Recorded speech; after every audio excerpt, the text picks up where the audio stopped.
Magandang araw mga kaibigan.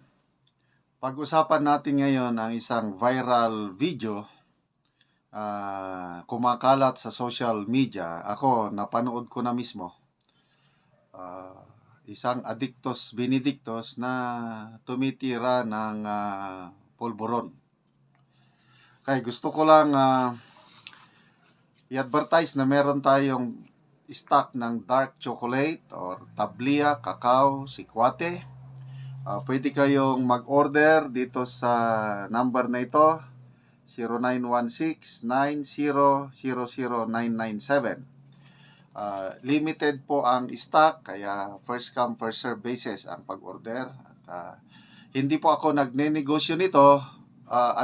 Gumagamit umiinom ako everyday at napakaganda ang epekto sa aking kalusugan. Kaya gusto kong i-share sa inyo ito kung gusto ninyo. Gusto ko rin matulungan yung mga farmers sa Bukidnon na nagtatanim ng kakao para mabenta ang kanilang dark chocolate.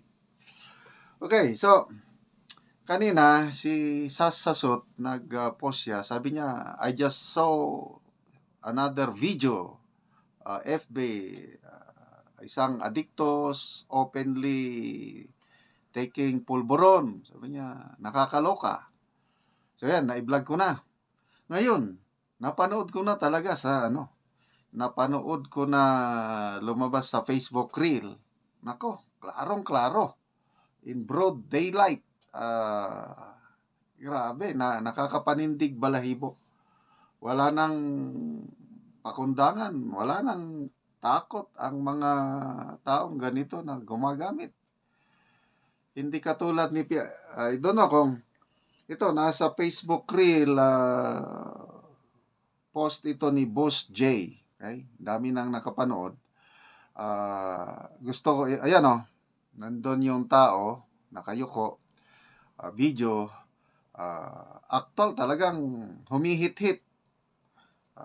Sorry lang, medyo alanganin akong ipakita ang buong video, but I believe mapapanood nyo ito sa Facebook Reel.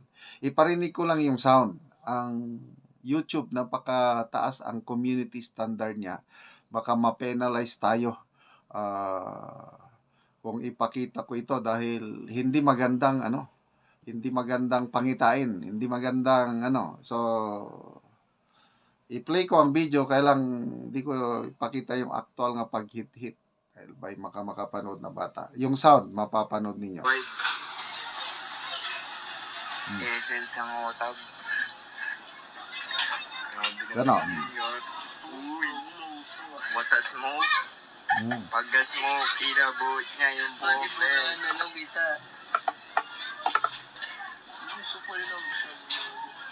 Ayun na. Tangina. Tariya mo na yan, Gar. Humihit-hit talaga. Ano, Big? Gagamit po ulit, Big. Ano, Big? Yun. Ayun, what a smoke, gang. Talaga. Open na open. Yung gumamit. Sa labas, walang pulis. Walang pulis. Sa labas. Sa labas, walang pulis. Uy, hindi na lang. Wala nang tira mo. Buoma na lang tayo, par. Pinapanood ng mga kabataan, kaya nabidyuhan siya. Okay, tama yan. Ano ma-ID mo? Ma-ID kita gago. Tapos na siya, Gar. Tapos na. Yan, ipakita ko lang. Tapos na. Tumayo na siya. Bomba na.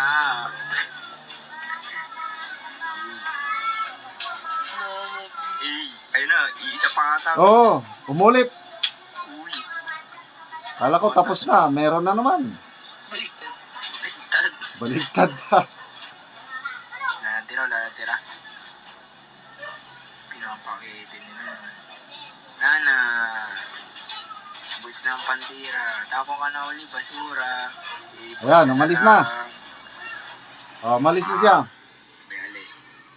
Nating init, par.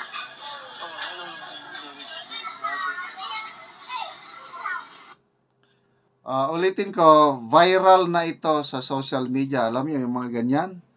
Ang daling i-share, ang daling kumalat. So, sana mapanood ito ng ating gobyerno, lalo na yung law enforcement agencies na may kinalaman tungkol dito sa pinagbabawal na gamot. Lalo na yung palasyo, yung sinasabi nila na successful daw ang war on drugs ng administrasyong ito kasi kakaunti ang dumanak na dugo. Yun ang ipinagmamalaki nila. At binabatikos nila yung panahon ni PRRD dahil ang dami daw napaslang. Anyway, kaya ito, gusto nilang, ayun, nirekomenda nga ng Quadcom na kasuhan si PRRD. I don't know, hanggang ngayon, wala pa namang kaso. Dadalhin pa nila, papasukin pa nila, makikipag-cooperate pa daw sila, itong gobyerno sa ICC para maimbestigahan ang dating Pangulo dahil siya daw ang utak sa lahat. Anyway, bahala ang taong bayan kung sinong paniniwalaan nila. Basta ako, saksi ako sa napakalaking tulong ng war on drugs ni PRRD nung panahon niya. Tumahimik as in. Hindi naman totally nawala. Kailang nanginig sa takot ang mga gumagawa nito. Ngayon, iba na, open daylight. So, kaya tama, si VP Sara, God save the Philippines. Anong mangyari sa ating kabataan? Nakakatakot na po mamasyal sa gabi. Hindi katulad panahon ni PRRD na talagang, there is a sense of safety, protection, panahon niya dahil kanya-kanyang style, kamay na bakal ngayon, pusong mamon. Hindi naman masama yung mabait ka, pusong mamon, kaya lang kung leader ka ng bansa, 100 ilang million Pilipinos na ang daming mga problema, tapos napakabait mo, I don't know. Anyway, mga kaibigan, salamat po sa inyong palaging panonood sa ating channel. Nagkakaroon tayo ng income dahil sa inyo at ang ating income itinutulong sa tribong Talaantig sa Bukidnon. Namimigay tayo ng libreng yero at pako sa tribo para makapatayo sila ng bagong bahay or ma-repair nila yung sira-sira nilang bahay. Okay, so salamat sa inyong panonood. Palagi, lalo na yung hindi nag-i-skip ng ads. Panoorin nyo ang video na ito, kabahagi kayo sa pagtulong sa tribong Talaantig. Diri sa Ubos Kalapat ug ako ning istoryahan kining babae nga naa diri mayong udto. Ang udto sad. Oo, nagbisita mi sa inyong balay. Muna ni siya ang inyong balay. Oo, mauna. Kanang nagatulo. Oo. O kuang gyud dagan-dagan gyud ang bulsot. Daghan gyud na. Oo. Lagi kung mag-ulan, asa naman mga ni masilong nga halos tanan naman ni bulsot. Magpaipi na lang gyud dire. Magpaipi. Kining silupin, unsa man ang silupin? Katuluan man na. Gatuluan. Oo. Tanawon daw nato ng bangag nga kuan sa silupin. Ikuan daw ng silupin. Ay kuan man. Ibutangan na lang gyud og silupin. Sige pa. Bulsot na gyud ay kayo. Sige butangan na lang ninyo og silupin. Oo. Lagi ba? Uy man kaayo mo. O unsa man ang imong maistorya nga nakita naman gyud ang inyong balay nga ingon ani matagaan naman gyud mo og gero. Unsa ang imong maistorya? Magpasalamat ko sa Ginoo nga naan niya gisugo dire nga matabangan mi, mahatagan mi og sin aron makabalay gyud mi. Aron kanang gatuluan makuha gyud na. Karon among panday. Salamat sa nagatanaw sa YouTube karon nga matabangan gyud mi nila. Kay karon nagtukod na mi. Gipatanaw namo ang among video nga so sobra gyud mi kalisod karon. So isod gyud. Ayaw pagilak. Kaila ko naman ka. Lagi, kaila ko naman ka.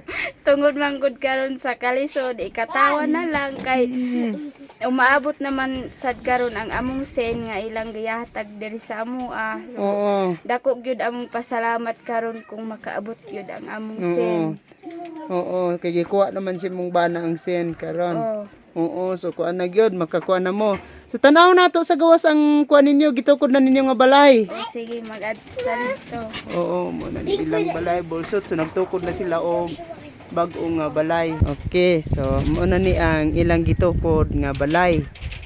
Nga iporma na ni nila daan ang salog og ugma maporma na sad ani ang iyang atop. So ugma makuha na ni ang iyang atop ugma. Makaatop na gyud ka ugma. Kay porma pa man ang salog. Oh, Oo. So muna ni ang lansang nahatag sa iniwa. kumauna na. Pako og plinsen ko naman sa imong bana. Oo. So maabot na karon ugma mag-atop na mo bag-o. So maayo na inyong balay. O maayo na gyud kay Oo. di na matuluan og ulan. Oo. O nagtukod naman mo balay. Mo to ang inyong balay nga tulo naman. O sige, salamat. Salamat. Oo.